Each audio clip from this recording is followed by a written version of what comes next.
안녕하세요. 오늘도 서현살롱을 찾아주셔서 감사합니다. 산부인과에서 전문의로 근무 중인 40대 여성이에요. 저는 종종 남들은 어떤 고민을 하고 사나 궁금했었는데요. 그러다 이렇게 제가 겪은 일들을 사연으로 보내게 되었어요. 저는 학생 때부터 차도녀였어요. 포털 사이트 검색창에 차도녀를 쳐보면 차가운 도시 여자라고 나오더라고요. 제가 좀 도도하고 냉정한 면이 있어서 같은 반 아이들이 그런 별명을 붙였거든요. 저의 그런 성격 탓일까요? 전 20대까지 제대로 연애를 못 해봤어요. 의대 생활이 워낙 바빠서 그럴 시간적 여유도 없었지만 제 이미지 때문에 제게 호감을 보내던 남자들조차도 쉽게 용기를 내서 대시하지 못했던 게 주된 이유이기도 했죠. 친구는 그런 저에게 청순해 보이도록 화장도 하고 생글생글 웃으라고 했죠. 별거 아닌 거였지만 평생 그렇게 해본 적이 없던 저로서는 전교 1등을 하는 것보다도 더 힘든 일이더라고요. 저는 주로 쉬는 날엔 여행을 다녀요. 당일치기 여행도 하고 초와 호캉스나 해외여행도 다니곤 하죠. 남들이 연애하는데 돈을 쓸 때 저는 오직 나 자신을 위해 돈을 써왔어요. 연애는 일찌감치 포기한 채 말이죠. 그런데 신기하게도 연애에 대한 마음을 비우고 나니까 인연이 저절로 저에게 찾아오더라고요. 지금 생각해보면 그리 좋은 인연은 아니었지만요. 그날은 남산 야경이 끝내주는 호텔에서 호캉스를 즐기려던 날이었어요. 부산에 있는 엄마가 선자리가 났다며 연락을 하셨더라고요. 사실 저는 엄마와 그리 친하지 않아요. 그래서 선을 보란 말에 더 듣지도 않고 단번에 거절을 하곤 전화를 끊었죠. 그러자 엄마는 이미 약속을 잡았다며 가서 깽판을 놓던 바람을 맞추던 맘대로 하라고 협박 비슷한 문자를 보냈어요. 선을 보기로 한 남자의 사진과 함께요. 사실 저희 엄마는 제가 중학교 2학년 때 저희 아빠와 재혼한 새엄마예요. 사춘기였던 저와 엄마는 첫 만남부터 서로가 마음에 들지 않았어요. 하지만 어차피 이렇게 만난 거 서로에게 피해주지 말고 각자 선 지키며 살자고 암묵적인 약속을 해온 거죠. 제가 의사가 되고부터는 가끔 이렇게 선을 넘고 계시지만요. 저희 아빠는 부산에서 꽤 유명했던 입시학원을 운영하셨어요. 친엄마는 수학 강사로 일하셨는데 저를 낳다가 과다출혈로 세상을 떠나셨고 아빠 홀로 저를 키우셨어요. 새엄마 역시 아빠가 운영한 학원의 과학 강사였어요. 결혼 실패로 시래에 빠져 있다가 비슷한 처지인 저희 아빠와 동병상련의 감정으로 시작해 재혼까지 하게 되신 거죠. 저는 아빠도 아빠 인생을 살 권리가 있다고 생각했고 그래도 저는 두 분의 결혼을 반대하지 않았어요. 다만 두 가지 조건을 걸었죠. 첫째, 새엄마를 엄마라고 부르지 않겠다. 둘째, 엄마랍시고 내 영역을 간섭하거나 침범하지 않았으면 좋겠다. 아빠와 새엄마는 제가 내민 조건에 쿨하게 그러겠노라고 답했고 그렇게 두 분은 재혼을 하게 되셨어요. 그리고 오랜 시간 새엄마는 그 약속을 지키고 계시죠. 덕분에 다른 재혼 가정에 비해 별다른 문제 없이 순탄한 생활이 지속됐고 저를 비롯해 두 분도 만족하며 살았어요. 그리고 제가 의대에 합격해 서울로 오면서 자연스럽게 저와 부모님은 지금처럼 분리된 생활을 하게 되었고요. 이제 서로 눈치 안 보고 각자 인생을 살면 되는 거였죠. 그런데 이제 와서 새엄마는 성인이 된 딸에게 엄마 노릇을 자꾸 하려는 듯 제 결혼에 간섭을 하시는 거예요. 저희 집 사정을 잘 아는 친구가 한 번은 그런 얘기를 하더라고요. 혹시 새엄마가 잘난 딸내미 좋은데 시집 보내서 덕 좀 보려는 거 아니냐고요. 저는 그 말을 들으니 부하가 치밀어서 어릴 때도 안 하던 반항을 하게 되었어요. 그럴수록 새엄마는 집요해지셨고요.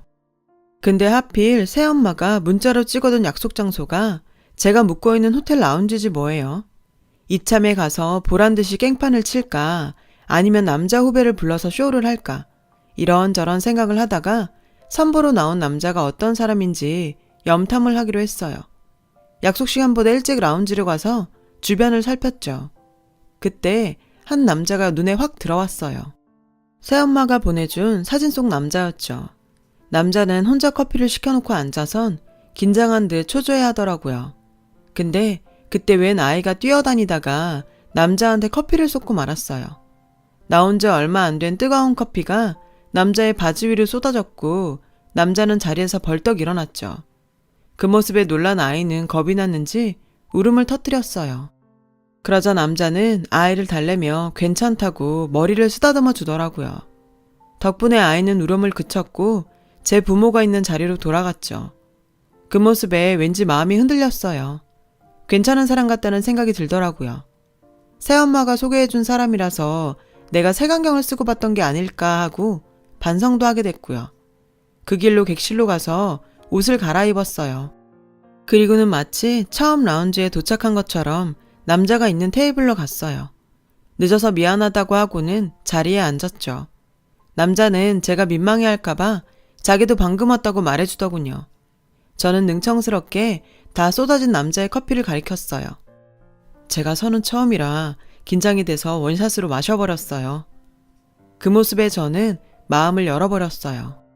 늘 긴장된 생활을 해야 하는 저로서는 포근하고 마음 씀씀이가 넓은 이 남자가 결혼 상대로 딱이라는 생각이 들었어요. 솔직히 연애 경험이 없어서 다른 남자들과 비교할 순 없었지만요. 남자는 꽤 돈이 많은 집의 장남이었어요. 직업도 공무원이라 나쁘지 않았고 무엇보다 애교도 없고 차가운 저에게 따뜻하고 다정하게 대해주었죠. 그로 인해 저에게 변화가 생겼고요. 남자와 본격적으로 사귀기 시작하면서 주변 사람들한테 예뻐졌다는 말을 많이 듣게 되었어요. 웃음기라고 일절 없던 제 얼굴에 미소가 끊이지 않으니 그럴만도 했죠. 그렇게 우리는 결혼을 전제로 시작했던 연애를 끝내고 슬슬 결혼을 준비하게 되었어요. 남자 쪽에선 진작부터 결혼을 바랐던 터라 맞선을 본 지 5개월 만에 결혼식까지 이어졌어요. 결혼하고 6개월 정도는 여느 신혼부부들처럼 깨먹는 신혼생활을 했어요. 결혼하기를 잘했다고 생각할 정도로요. 시어머니께서 손주를 보고 싶다시며 압박을 하기 시작하기 전까지는 말이죠. 사실 저는 아이를 가질 마음이 없었어요. 남편과는 결혼 전에 이미 얘기를 끝낸 상태였고요. 그런데 시어머니 행동을 보니 남편이 아직 시댁에 얘기하지 않은 모양이더라고요. 남편은 자기가 해결할 테니 맡겨달라고 했지만 솔직히 못 믿겠더라고요. 그래서 제가 직접 나서기로 했어요. 그 길로 남편과 함께 시댁으로 가서 당당하게 제 의사를 피력했어요. 저는 시부모님께 친엄마가 저를 낳다 돌아가신 이야기를 했어요. 그로 인해 임신 트라우마가 생겼고 직업상 임신과 출산에 대해 잘 알다 보니 더더욱 출산을 꺼리게 됐다고 말이죠. 제 얘기를 들으신 시부모님이 별 말씀 안 하시길래 얘기가 잘 끝난 걸로 알고 집으로 돌아갔는데 그게 아니더라고요. 그날 이후 시어머니는 저를 못마땅하게 보기 시작했거든요. 아니, 도대체 애를 왜 안 낳는 건데? 시어머니는 시도 때도 없이 되물으셨고 그럴 때마다 저는 매번 똑같은 말을 되풀이해야 했죠. 끝이 없는 도돌이표처럼요. 그럼 결혼을 하지 말았어야지. 남의 집 대를 끊겠다는 거야 뭐야? 어머니, 제가 속이고 결혼한 것도 아니고 결혼 전에 이미 이희한테 얘기했어요. 이 사람도 제 뜻에 동의해서 결혼하게 된 거라고요. 어머니께 직접 얘기하겠다고 해서 당연히 말씀드린 줄 알았어요. 그런데 이제 와서 이러시면 제 입장에선 황당할 수밖에 없어요. 너 지금 내 아들 탓하는 거냐? 솔직히 너 처음 볼 때부터 찬바람 쌩쌩 불고 콧대 높은 것 같아 마음에 안 들었다. 그래도 애 낳고 살다 보면 나아지려니 했더니 세상에 의사 며느리라고 대접해줬더니 아주 위아래도 모르고 기고만장이구나. 좋다. 네가 정애를 안 낳겠다면 할 수 없지. 대리모라도 데려다가 우리 집 대를 이을 수밖에. 저는 대리모를 쓰겠다는 말에 어이가 없어서 헛웃음만 나왔어요. 요즘 같은 세상에 대리모라니.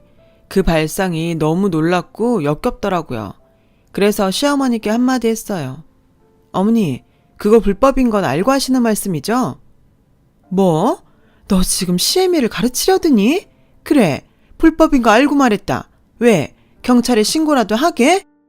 아무리 계모 밑에서 컸다지만 할 말 안 할 말이 있는 거지. 의사면 뭐해? 대먹지 못한 게 싸가지까지 없는데. 그러고도 니네 부모님은 네가 의사라고 좋으시다니? 시어머니는 목에 핏대까지 세우며 제게 소리치셨어요. 이러다가는 둘 중 하나가 쓰러지기 전엔 안 끝날 것 같았죠. 남편은 중간에서 어느 쪽 편도 들지 못하고 어쩔 줄 몰라 했어요. 그날의 싸움은 어머님이 뒷목을 잡고 안방으로 들어가시면서 끝이 났어요. 남편은 그 틈을 타 제 손을 잡고 바로 시댁을 나왔죠. 그런데 얼마 뒤부터 기가 막힌 상황이 펼쳐졌지 뭐예요. 저만 보면 그렇게 못 잡아먹어 난리던 시어머니께서 개모임이나 친구분들과 약속이 있을 때마다 저를 부르시지 뭐예요. 게다가 사람들 앞에서 어찌나 제 자랑을 하시던지 민망할 정도였어요. 그런데 웃긴 건 저랑 둘이 있을 때면 안면을 싹 바꾸고는 얼마나 표독스럽게 대하시는지, 정말 어떤 게 본 모습인지 헷갈릴 정도였다니까요. 나중엔 소름이 다 끼치더라고요. 참다 못해 남편한테 이런 시어머니의 이중적인 모습에 대해 얘기를 했어요. 자기 엄마가 어떤 사람인지 남편도 알아야 할 것 같아서요. 저 혼자 당하는 거 너무 억울하잖아요. 제 얘기를 들은 남편은 좀 놀란 것 같더라고요. 그러면서도 어머니께서 심통이 나서 그러시는 것 같다며 시간이 지나면 괜찮아질 거라고 애써 저를 다독이더군요.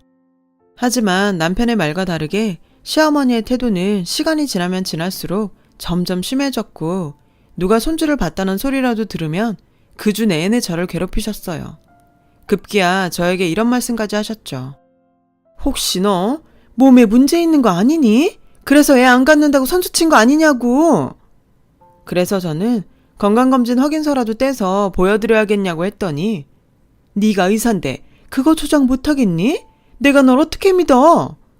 글쎄 이러시며 생떼를 쓰시지 뭐예요. 이쯤 되니 시어머니와는 절대로 잘 지낼 수 없겠다는 판단이 서더라고요. 그렇다고 남편한테 나랑 어머니 중 하나를 택하라고 할 수도 없었죠. 그래서 그냥 시어머니를 철저하게 공기처럼 생각하기로 마음먹었어요. 무슨 말씀을 하셔도 그러려니 하기로요. 그런데 이런 제 태도가 시어머니한테는 약 올리는 것처럼 느껴졌던 모양이에요. 결과적으로 상황은 점점 더 나빠졌어요. 한 번은 아이가 생기는 부적을 써와서 저희 집 곳곳에 숨겨놓으셨더라고요. 저는 청소하다 그걸 발견하고는 이젠 하다하다 별짓을 다 한다 생각했어요. 그런데 문제는 시아버님 생신날 터지고 말았죠. 식사 중에 물을 마시려고 일어선 저에게 시어머님이 그러시는 거예요. 너는 다른 거 말고 이 물 마셔라.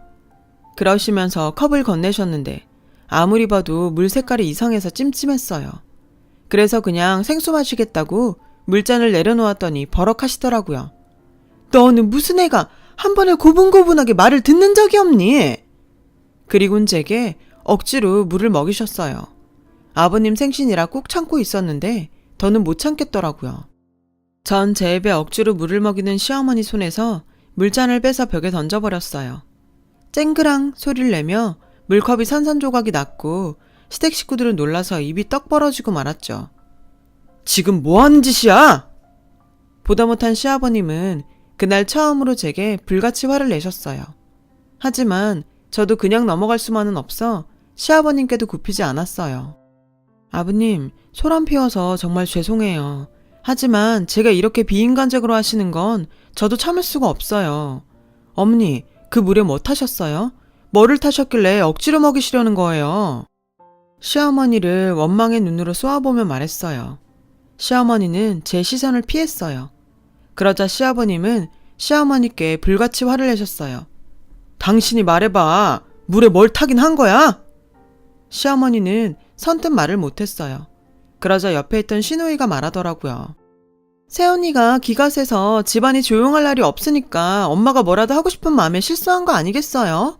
그러니까 아버지도 너무 엄마한테만 뭐라고 하지 마세요. 저를 원망하는 투로 말했어요. 남편은 그저 망연자실한 표정이었고요. 순간 나만 아니면 남편과 시댁 식구들이 이렇게 살얼음판을 걷지 않아도 될 텐데 하는 생각이 들더군요. 그래서 조용히 시댁을 나왔어요. 그리고 저를 따라 나온 남편한테 진지하게 이혼 얘기를 꺼냈죠. 남편은 펄펄 뛰었지만 집안의 평화를 위해서는 이 길밖에 없다고 설득했어요. 당신이 좀 져줘도 되잖아. 당신한테 말은 안 했지만 나도 애 갖고 싶어. 그래서 부모님께 말씀 못 드렸어. 언젠간 당신이 마음 바꿔주길 바랬는데 꼭 이렇게까지 해야겠어? 뭐? 이제 와서 그렇게 말하면 어떡해. 내가 결혼 전에 이미 말했잖아. 난 애기 낳기 싫다고. 난 자신이 없단 말이야. 엄마 없이 자란 내가 엄마 노릇이 뭔 줄 알고 하겠냐고.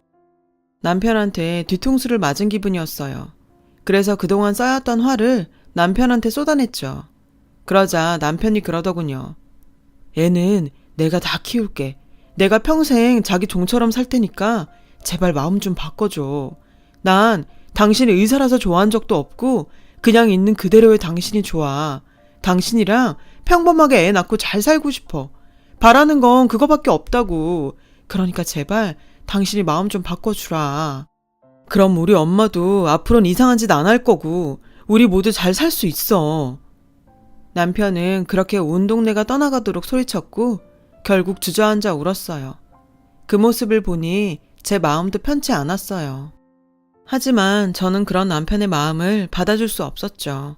오히려 저만 떠나면 저 착한 남자는 좋은 여자 만나서 행복하게 살 수 있을 거라고 생각했어요. 그렇게 우리는 결혼 1주년을 앞두고 이혼을 했어요. 남편은 끝까지 안 하겠다고 버텼지만 시어머니는 잘 됐다며 저희 이혼에 큰 도움을 주셨고 덕분에 저와 남편은 남남이 될 수 있었죠. 남편이 가끔 그리울 때도 있었어요. 남편과의 이혼을 통해 저는 내 자신이 결혼과 맞지 않는 사람이라는 걸 알게 되었고 다시는 결혼 같은 건 하지 않겠다고 결심하게 되었죠. 그렇게 저는 다시 혼자만의 생활에 적응해 갔어요. 그런 제게 새엄마는 그 못된 성질머리로 얼마나 버틸까 조마조마했는데 결국 1년도 못 채우고 이혼을 했다고 타박을 하셨죠. 하지만 제 이혼 사유를 듣고는 중매를 선분한테 욕을 퍼부었다더군요. 어디 남의 귀한 딸한테 그런 막대 먹은 짓을 할 수 있어요? 내가 당장이라도 쫓아가서 그 옆에 내 머리털을 죄다 뽑아버릴까 하다가 내 딸 얼굴 봐서 참은 줄이나 알라 그래요. 아빠한테 그 얘기를 전해 듣는데 기분이 묘하더라고요. 그동안 자신을 엄마로 생각도 않던 저를 위해 그렇게까지 하셨다는 게 이해하기 힘들었어요. 그러면서도 울컥하더라고요. 그동안 새엄마를 삐딱하게만 봐왔던 제 자신이 한심하고 죄송하더라고요. 그래서 그 일을 계기로 새엄마와 저는 조금씩 가까워졌어요. 새엄마라는 호칭도 은근슬쩍 엄마로 바뀌었고요. 만약 제가 이혼을 하지 않았다면 이런 변화는 불가능했겠죠. 그리고 시간은 흘러 어느덧 3년이 지났어요. 저는 여전히 혼자 제멋에 사는 차도녀로 살고 있었죠. 그러던 어느 날이었어요. 그날은 당직을 서는 날이었는데 유달리 응급 환자가 많았어요. 수술을 마치고 커피라도 한 잔 마셔야겠다 생각하며 복도로 나섰는데 낯익은 사람들이 보이지 뭐예요. 바로 전 시부모님과 전 남편이었어요. 누군가와 다투고 있더라고요. 무슨 일인가 궁금하기는 했지만 괜히 얽히고 싶지 않아서 저는 모른 척 지나가려고 했어요. 그런데 사돈, 손주 보자고 지금 제 딸을 죽이겠다는 겁니까? 전 시어머니가 상대하게 하는 소리였어요. 그럼 남의 집 대를 끊겠다는 거예요? 그러게 누가 딸을 낳으래요? 그래놓곤 자궁을 드러낸다니 기가 막혀서. 제가 결혼 전에 분명히 말했죠. 우리 아들이 4대 독자라고요. 아들만 낳아주면 시집살이도 안 시키고 떵떵거리고 살게 해준다고요. 그때 좋다고 한 게 누굽니까? 그런데 이제 와서 우리 집 대를 끊어요?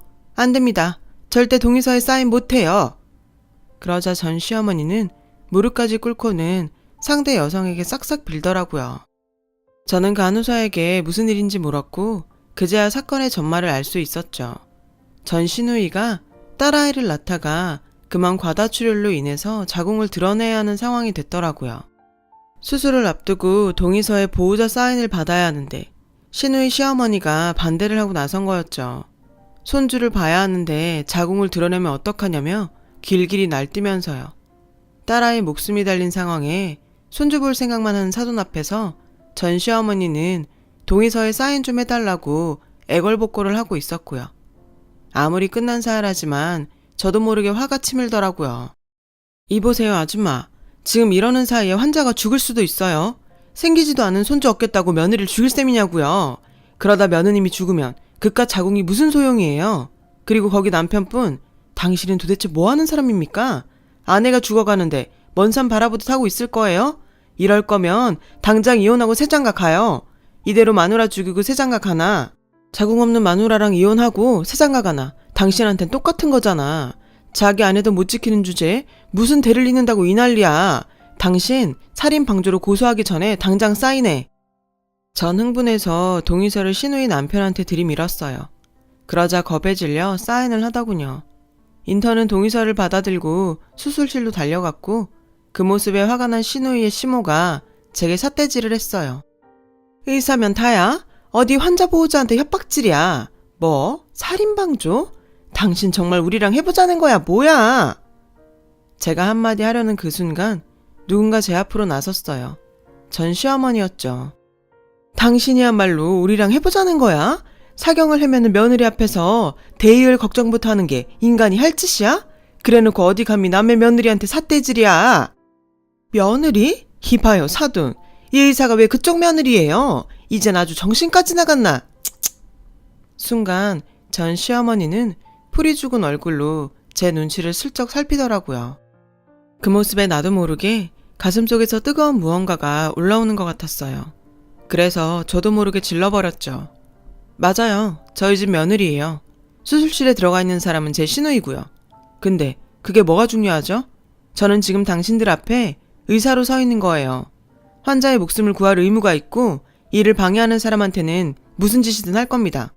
그러니까 경찰에 끌려가고 싶지 않으면 입 다물고 당신 며느리가 무사하길 바라는 게 좋을 거예요. 만에 하나라도 내 시누이한테 무슨 일이 생기면 그쪽을 업무방해로 고소할 테니까. 저는 복도가 쩌렁쩌렁 울리도록 소리를 쳤고 저희 그런 모습이 처음이었던 병원 식구들은 다들 벙찐 표정이 됐어요. 그리고 전 시어머니는 울먹이시며 제게 몇 번이나 고맙다고 말씀하셨죠. 결국 시누이의 시모는 보안과 직원들 손에 이끌려서 병원에서 쫓겨났고 시누이의 수술은 무사히 마칠 수 있었죠. 위험한 고비가 있었지만 다행히 출혈도 잘 잡혀서 수술이 잘 됐다고 하더군요. 그날 이후 전 남편은 저에게 매일 찾아와 다시 시작해보자며 구애를 했어요. 아무리 생각해도 자기는 저 아니면 안 되겠다면서요. 저도 흔들리긴 했지만 다시 이전으로 돌아가고 싶진 않았어요. 그러던 어느 날이었죠. 진료가 끝나고 퇴근을 하려는데 누가 진료실 문을 두드리더라고요. 전 시어머니였어요. 전 시어머니는 저에게 할 말이 있다며 시간을 내달라고 하시더군요. 저는 지난번 일이 고마워 그러시나 보다 했는데 뜻밖에도 사과를 하시지 뭐예요. 많이 늦었지만 내가 너한테 못할 짓 한 거 미안하다. 내 아들보다 잘난 며느리 들여서 한편으론 좋으면서도 혹여 내 자식이 눌려 살지 않을까 하는 생각에 널 많이 괴롭혔던 것 같구나. 나이값도 못하고 내 가슴에 못도 많이 박았고 말이다. 그런데도 우리의 목숨도 구해주고 내가 너한테 큰 신세를 졌다. 지난 일은 모두 내가 잘못했다. 이 못난 시애미를 용서해다오. 눈물을 글썽이시며 사과를 하시는 모습을 보니 가슴이 뭉클하더라고요. 그럼에도 애써 감정을 숨기며 말했어요. 저 아닌 다른 의사였어도 그렇게 했을 거예요. 저희는 환자가 우선이니까요. 그 순간 내가 나한테는 부처님이고 예수님이었어. 정말 고맙고 미안하다. 시어머니는 제 손을 꼭 잡으셨어요. 그렇게 한참을 울먹이시다 돌아가셨죠. 어머님이 가시고 나니 이상하게 가슴 한켠에서 따뜻한 온기가 느껴지는 것 같더라고요. 그동안 느껴보지 못했던 감정에 휩싸여서 한참을 그러고 있었어요. 그날 밤 저는 엄마한테 전화를 했어요. 그리고 병원에서 있었던 일들을 얘기하고는 재결합에 대한 의논을 했죠. 네 마음이 그렇게 움직이면 하면 되는 거지. 너답지 않게 왜 겁을 내? 엄마 말을 들으니 왠지 용기가 났어요. 그래서 남편한테 연락을 했죠. 당장 재결합을 하는 것보다는 짧았던 연애 기간을 다시 한번 가져보는 게 좋지 않을까 한다고 말했어요. 남편은 그런 제 뜻을 따라주었고 그렇게 우리는 다시 연애를 시작하게 되었어요. 한번 결혼 생활을 했던 남자와 다시 연애를 한다고 하니 주변에서 뭐 하는 짓이냐고 하더라고요. 하지만 우리 두 사람은 오히려 전보다 더 서로를 애틋하게 바라보는 시간을 가질 수 있었고 전보다 더 서로를 이해하게 되었어요. 그리고 저에게는 큰 변화가 생겼어요.